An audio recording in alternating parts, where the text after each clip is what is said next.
All right, we're good to go. Alicia? Like to call to order tonight's EDC meeting, please.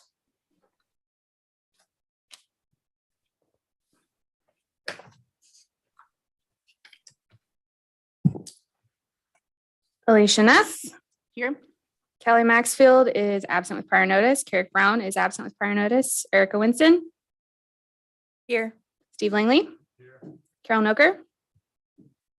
Here. Jason Hoyt. Here. Kelly Kabilski. Here. Bruce Kramer is absent with prior notice.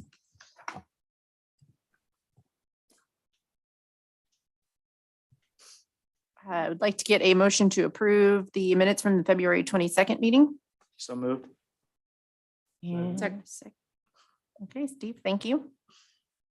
And then we can move on to reports. Erica, you are up first. Erica Winston with the Smithville Chamber of Commerce. We've got 2 new members since the last meeting, Green Seasons Lawn and Tree Service, and Chelsea Watkins with Shelter Insurance as a recruiter. Our April luncheon is April 13th, sponsored by Kramer Capital, and our Easter egg hunt is getting going. It will be April 16th at 10 a.m. and we're partnering with Smithville Parks and Rec. Carol? Carol Noker with the Smithville School District. Our girls basketball team finished 4th in the state. It's been several years since we've been to the Final Four, so that was exciting. Reminder, on April 19th, the school district is hosting a community forum. It's basically a help deciding priorities for long-term visioning for our master building plan. We just ask that anyone can attend. We just ask that you register. There's a registration tab on the school district's main website, that homepage. April 19th. The board has approved to reinstate some of our full-time elementary principal positions. They had gone to part-time, sharing some principals, some assistant principals, and those are back to full-time now. For next year, we've added a couple of coaching positions, as well as a few teachers, science, special education. I think there's some others as well. Basically focusing on supporting our teachers moving forward. And also, I just learned about this today, Rocky Branch Creek, another development, data center development on the east side, smaller but similar type financial arrangement as far as for the school district, those pilot payments. So we'll start to see some funding coming, starting fiscal year 24 and going forward. So that's exciting moving forward.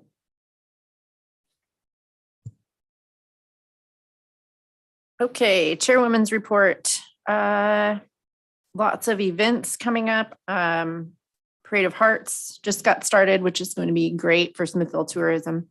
I've already seen a lot of people posting photos on Facebook and other social media showing pictures of themselves here. I've seen a lot of people at other Hearts saying they plan to visit all of them, so that's great. Some of the events that I know are definitely taking place. I talked to Brittany. She said there were 38 events last year around Smithville. The first one that I know of for sure after the chamber egg hunt is the Derby Wine Walk for Smithville Main Street. That is April 30th. They're still looking for vendors for that, and as well as sponsors or volunteers if anybody wants to volunteer with that group. And then I think it almost every weekend, usually during the summer, is booked up for our events. So especially on the courtyard. I did also see that street fair, Tony posted, it's not on the city's calendar yet, but she did post her tentative date as September 17th. So that is awesome. Main Street District did apply for the grant that I had emailed everyone about. We did not get it, but we're still looking into other grants to try and get that interchangeable mural. And I think that's about it from the Main Street standpoint and Chairwoman's standpoint, I guess. Yes. That's all I have. Sounds good. Thank you. And for my staff report, just a couple new things that have happened. Most of them internal conversations happening. So we're currently working with the developer on a new residential subdivision at the northeast corner of Second Creek and Loman Road. The estimation of that development is around 60 to 70 houses, single family houses, and the submission they're planning the submission to come in around May. So be on the lookout for that. We received applications for subdivision of the lot south of the library, along with the conceptual plan for the new McBee's Coffee and car wash business. The remaining lot is to be retained by the current owner for a future new location for La Fuente. And that's anticipated to be on the April 12th Planning Commission meeting. So if you want more details on that, take a look at that meeting.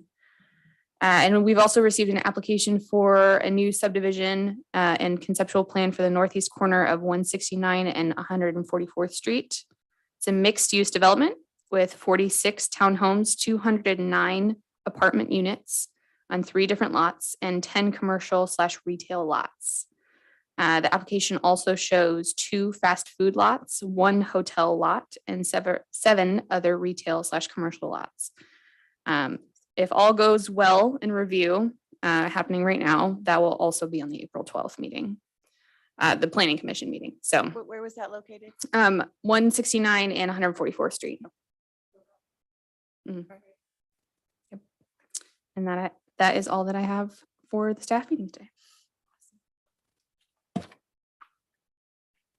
So then our action items, we just need to approve our TDD recommendations. Yes. Okay. So for our TDD, Megan Miller with Gilmore and Bell went through transportation development districts at our last meeting. Part of TDDs is that the city isn't as involved in those depending on what the project is. So there isn't a lot that we can say that we prefer or restrict or anything like that. Talking with Megan, really the one thing that we could put out as a preference for TDDs is a minimum project size. And that is something that we've done in the past. I believe for TIFs, it was 2 million. That's what we've done for a preference in the past, but TDDs are giant projects, intersections, usually with multiple organizations. So any smaller projects would be most likely completed by a different incentive. So the one and only thing that we would be able to say, hey, we would prefer this would be a minimum project size. So that's the only point of of discussion that we have prepared for tonight.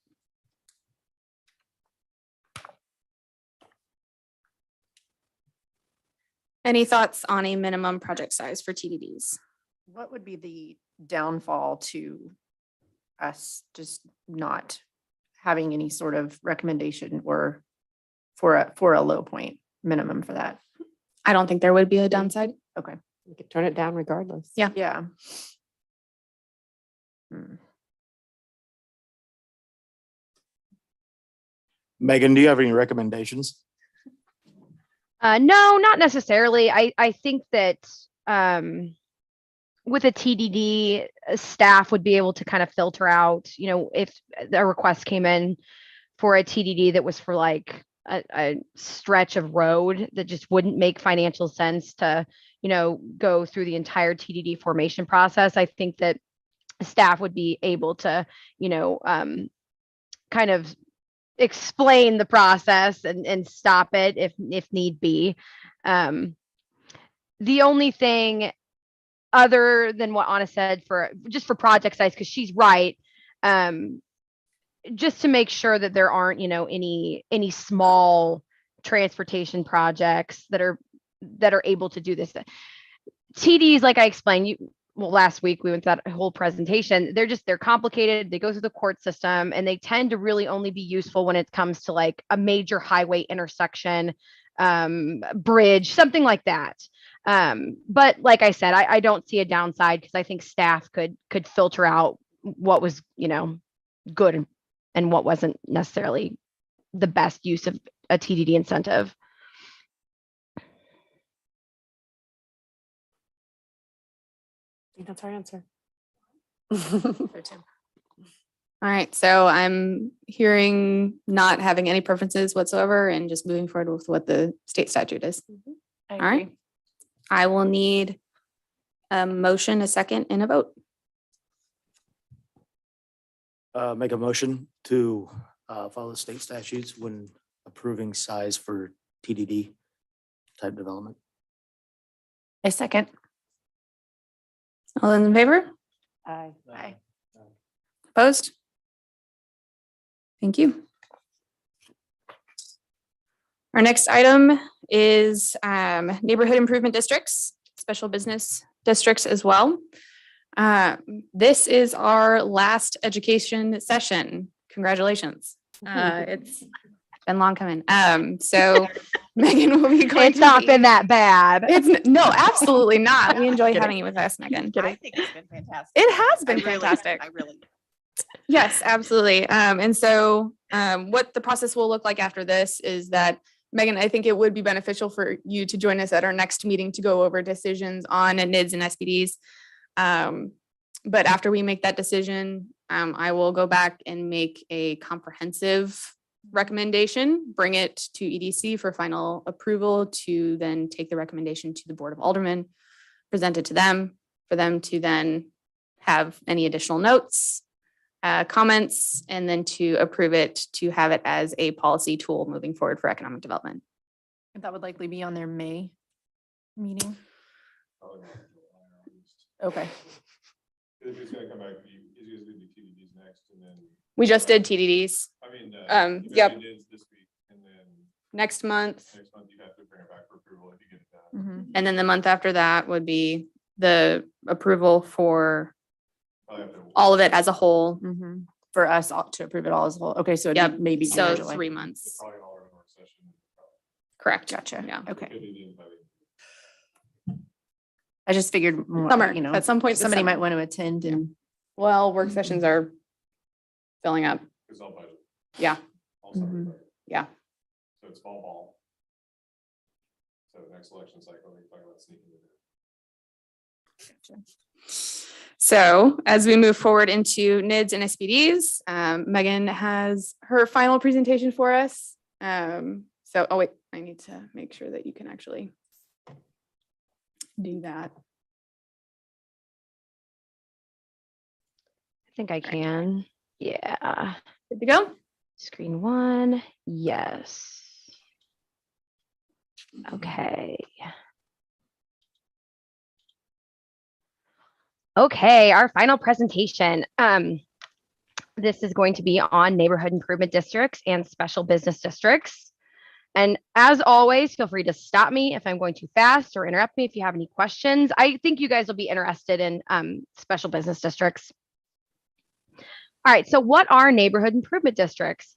A NID is an area benefited by public improvements and assessed to pay for that improvement. So essentially a band of people get together, they form a NID, and then they pay for it through their property taxes or through special assessments. It is created either by an election or a petition of property owners. It can be created by a city or a county, but it is a separate legal entity from such city or county. It's a totally separate thing. You create a NID. So how to create a NID. Either an individual or a group would approach the city. So if they were to do an election process, the city may, by resolution, submit a question of the NID creation to the qualified voters, which were residing within the NID boundaries at either a general or a special election. I haven't seen a lot of these. The NIDs that I have done have all been petitioned. And the petition is signed by owners of record of at least 2/3 of all real property located within the NID. So that's really important to note because that actually becomes an issue. So it doesn't have to be signed by everybody within the NID, but it will affect every person. So even though only 2/3 of the people sign the NID petition, if the NID is created, all of those people will be assessed and will have to pay for the improvement, even though they didn't sign the petition. That actually, I have a crazy story about a NID that I did, and somebody was not happy when they didn't sign it. It was awful. Anyways, that is then submitted to the governing body of the city. So then the rest of the formation step, this is a pretty involved process to do this. You have a preparation of plans and specifications by the developer. Generally, they'll have some sort of contractor come out, kind of figure out what the project scope is going to be and how much that's going to cost. And then you have a preparation of preliminary assessment role. So just essentially what that's going to cost per person. The city would hold a public hearing. The governing body would then order the improvements to be made. The project would be constructed. And then once the construction is finished, you figure out what the final costs are, and then you assess the properties essentially, and you give notice to everybody on that property what their costs are going to be. We mail the notice, but I will say that generally when this is a community project, there's tended to be like a lead person that kind of takes control of this, and they tend to go door to door to make sure everybody is kind of understanding what's going on. So there is a recording requirement with NIDS. Any municipality that creates a NID must file certain information with the recorder prior to levying special assessments or enforcing liens arising from special assessments. So that's the names of the property owners, the name of the city, the ordinance number, and the legal description of the boundaries.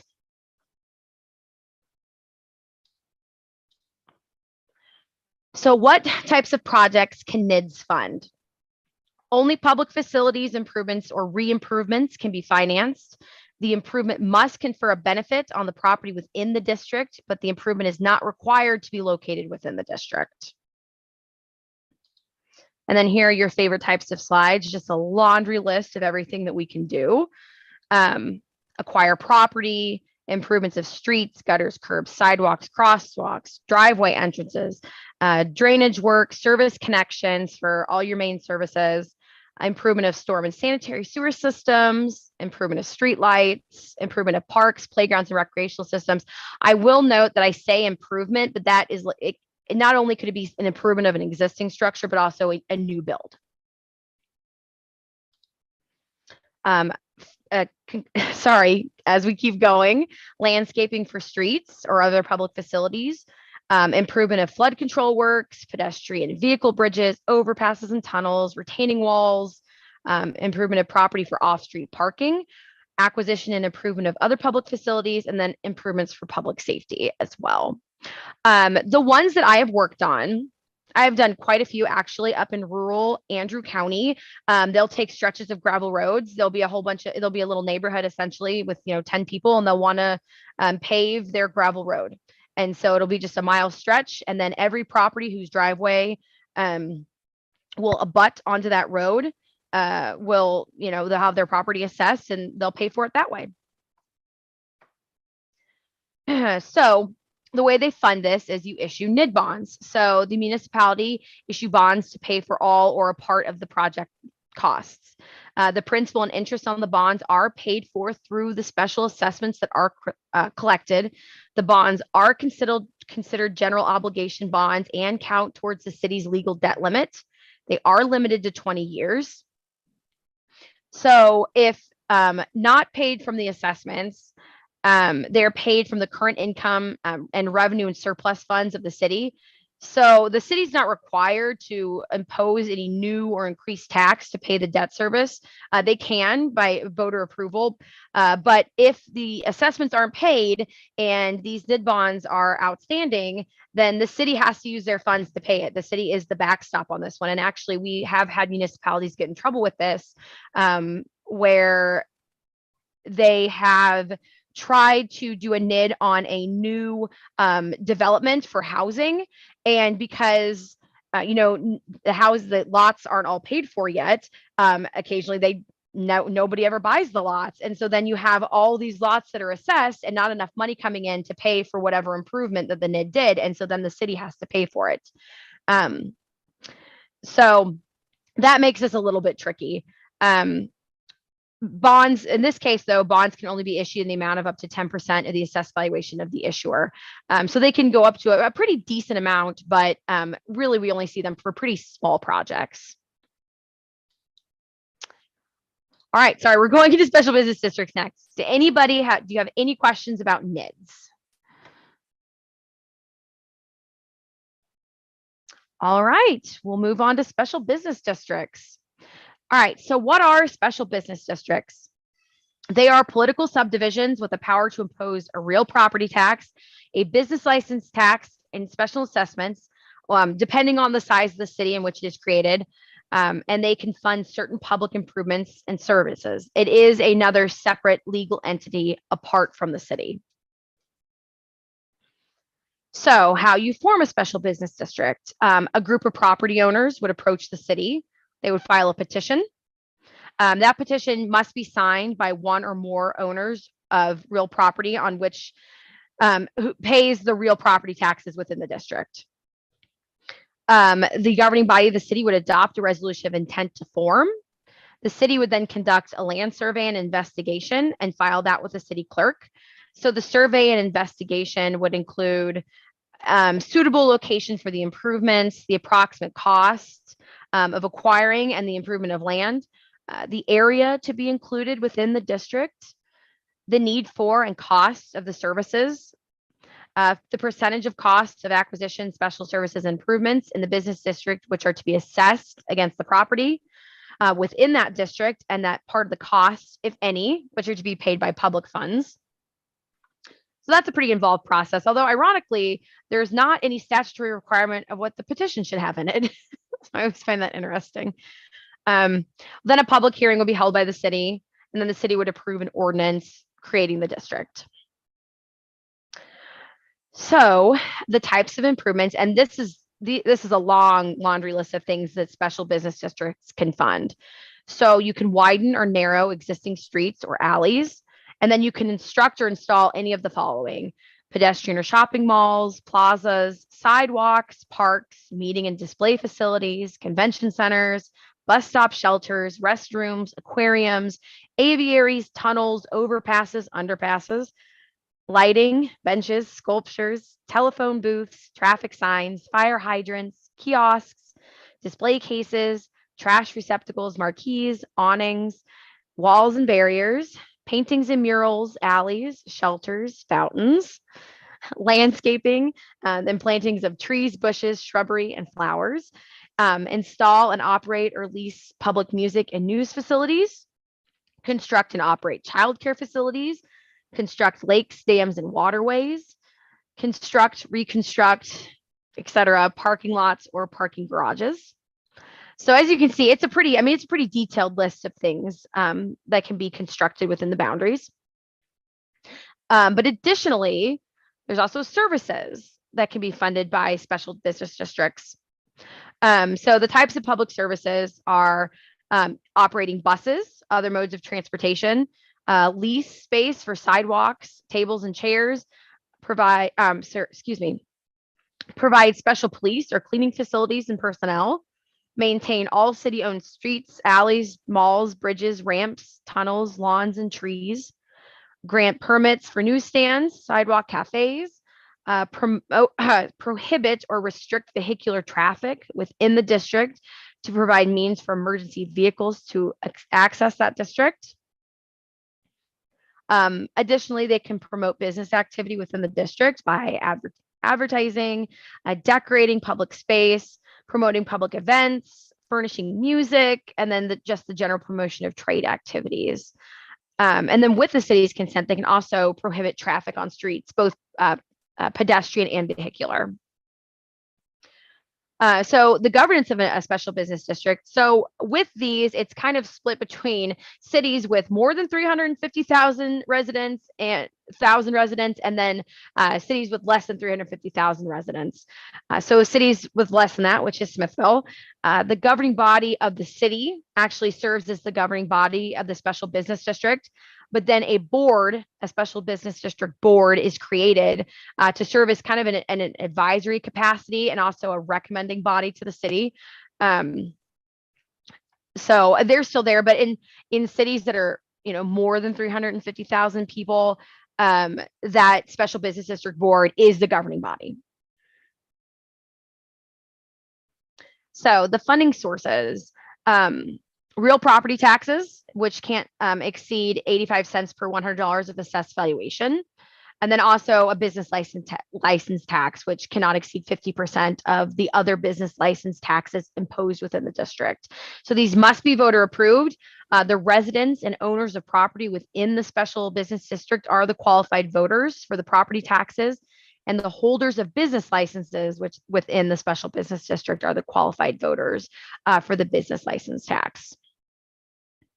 So these are really improvements that are funded by people that, are either operating a business within the district or own property within the district. As opposed to a CID, which, we talked about a few times ago, that would be a sales tax funded so improvements would be funded by shoppers coming in and shopping if you were doing a sales tax. This is really funded by the people within that district. So special business districts can also issue bonds.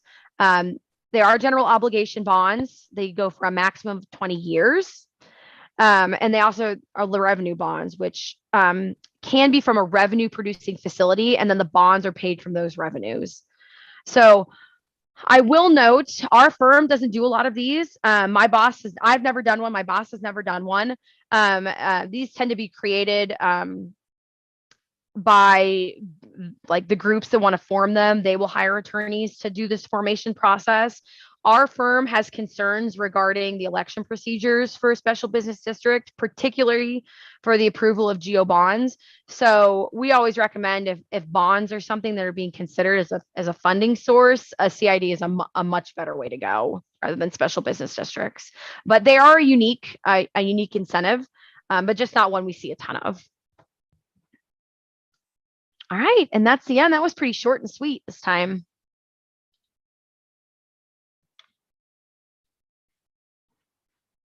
Any questions for Megan?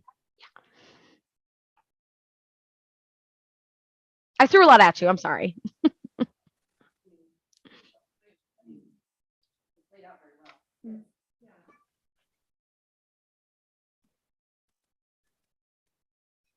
You know of any place around Northland or around Missouri that's done these? Not special business districts. Maybe when I called my boss, because I draft a giant memo for our firm on all economic development incentives. And so I knew of special business districts, but I called my boss and I was like, these are really interesting. Why have I never seen one? Because we really don't do them. There may be some in St. Louis. I haven't had a chance to get in touch with my colleagues over there to see if he's actually done one. But nowhere in the metro area that I know of that we've been involved with has done one. But we do a lot of NITs. So. I mean, are there any recommendations that we would need to set forth, especially knowing that it's just so uncommon? For the special business districts? Yeah. Probably not. Yeah. If the likelihood of it coming toward us. And they're pretty Very small. it's pretty laid out as far as what qualifies and what it would be used for. I agree. It would be a very specific situation, it looks like. So Yeah. Yeah, we could, if you all are in agreement, we can focus on NIDS. Yeah, in our next I think meeting. Okay. Any other questions for Megan? I don't have any. Great. Well, thanks everybody. Thank you so much for letting me do all these presentations. I really appreciate it. It's been fun for me and it's been good to be able to do this. So I really appreciate the opportunity to get to spend all this time with you guys. This has really been wonderful for me. So I appreciate it. Thank you, Megan. Happy to have you. I'm in awe of your knowledge, Megan. I'll just say that. I'm in awe. yes. All right. Next item, new business. Anyone have any new business that they want to bring forth to be added to a future agenda item? Nope. I don't think I have anything. All right. Well, then I will take a motion and second for adjournment. Second. Sorry, was that Kelly? It was me. Okay. All right. All in favor? Aye. All opposed? Thanks, guys. Thank you. Thanks everybody. Bye. Thank you, Megan.